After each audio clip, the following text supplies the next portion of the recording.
Good morning, viewers. This is Dr. Ramakrishna Aduri, and today I want to talk about uh, the important points, of course, a trainer has to keep in mind so that he can deliver his training program very effectively. And the first and the foremost point, of course, to consider is need analysis. You should know what your target audience require, and therefore it is essential for you to send some forms to them, to the organizers, so that they can reach the target audience, and you should get the basic details from them, their gender, age, educational qualifications, ethnicity, and what is that they exactly require. What are the important points, of course, you have to cover in your training program. So if you know these details, probably you can address what exactly they require. And having got these details from your organizers about what they exactly expect from you, you can start preparing your plan. Like it's the whole program, and a part of it is called a session plans and program plans. And when you write your plans meticulously, when you're planning, you need to incorporate there the learning objectives. You also call them instructional objectives. This is the main part of your planning. And when you're writing your instructional objectives, you should use the keywords. And this is very essential. If in case you don't use these keywords, it's very difficult for you to check whether you have achieved those objectives or not. It is imperative, therefore, to think of Benjamin Bloom's verb wheel and take the action words from that wheel and write your instructional objectives. And when you are using those keywords, you can revisit the objectives at the end of your program, and it helps you to evaluate your program. You make a judgment so that you can improve in the next program. You can improve your performance as a trainer. Then there is one important point, of course, I want to tell you, very categorically, is that when you're writing your instructional objectives, make sure that you focus on even on the higher order thinking skills.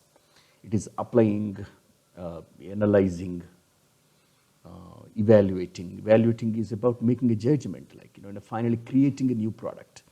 These are the higher order thinking skills. So your instructional objectives should also think of focusing on the higher order thinking skills. Then the next important one is that you should prepare some handouts. This should be done before you start your session. What is the use of these handouts? You should understand that, your participants, they want to take home something so that they can read once again, and it's a kind of reinforcement for them. And they want to remember it for a longer time. Of course, there's some kind of notes from your side. Whatever notes you have prepared to conduct your program can be shared with them. There is absolutely no problem. Therefore, your handouts must be ready there. And before you start the session, it is essential for you to keep all your handouts ready. You can distribute them as and when you require. When you are covering a particular module, so you can give them the handouts, of course, appropriate to that context. The next one is sometimes you want to give them a questionnaire and analyze what they've written. You want to draw some inferences from that, and therefore you need to have some kind of questionnaires ready. And whenever you prepare a questionnaire, and you should have a rubric with that, how you're going to assess that particular questionnaire. And therefore it is essential for you to keep all the questionnaires, and these questionnaires will help us. And you get some information from your participants, you can analyze that, and so that you can establish your facts, and you can, when there are some claims you're making, you can substantiate your claims from that. And therefore your questionnaires along with the rubrics must be ready. And the next point, which is important before you start your session, is your learning environment. And you should have place for your concurrent sessions. You may have discussions, you may have presentations, and you have to think of the physical learning environment, of course, whether everybody is comfortable, and that you have to check. This, we call it a learning environment. In case you are conducting as a trainer some games, you need to be very careful about the material you require for conducting the games. Don't conduct the games because like you have several icebreakers and all that, but make sure that the game you are conducting there has got some connection to the central theme, some connection to the topic you're, because it need not necessarily be a filler all the time. And some games you can use them as fillers, but most often you should understand that has a purpose. The game they are playing is going to give you some idea, of course. And therefore, you need to think of your games and also think of the material you require for that. And also we need some other material like writing pads, you need some chart papers and felt tip pens and all that. And like, see all these things, of course, training material, whatever you're thinking, like, you should have them, like even pens, pencils, erasers.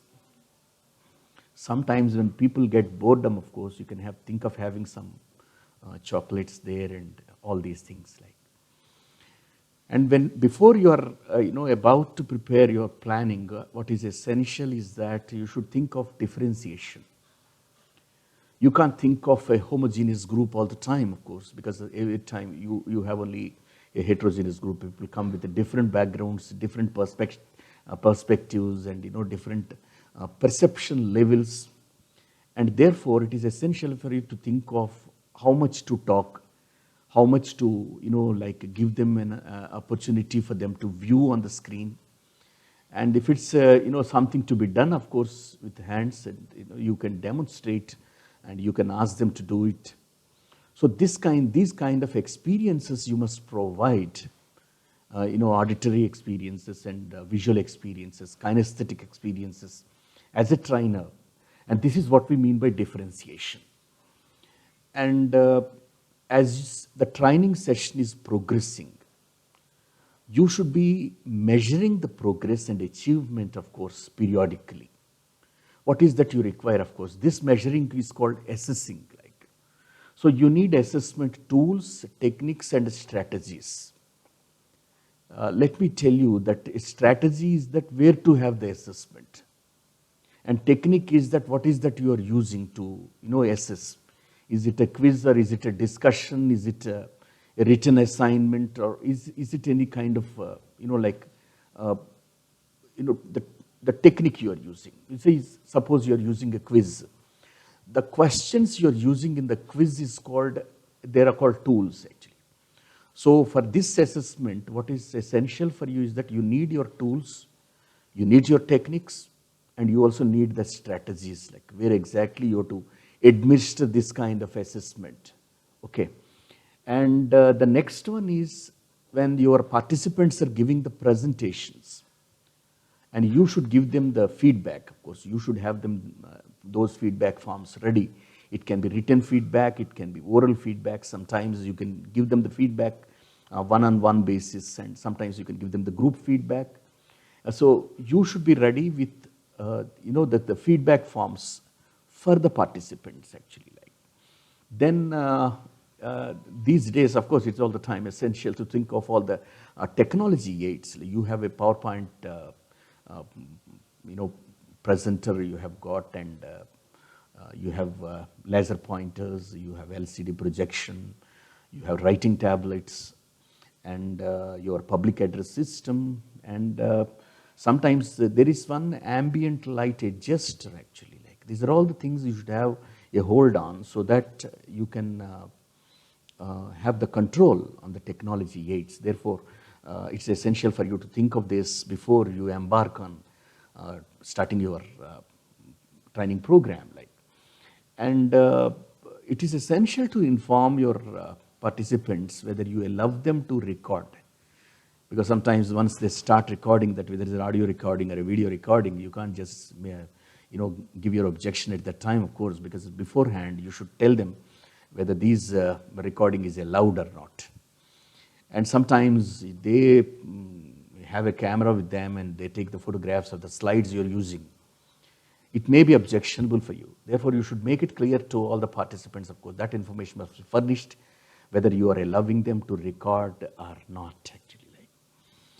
And occasionally when you have to take a feedback from your participants also, like, and therefore, like it can be at the end of the session, or sometimes you can allow them to show a chart paper. Usually in many of the training programs done internationally, they have a green chart paper, a small piece of paper they hold, telling them that, oh, it's all right, go ahead.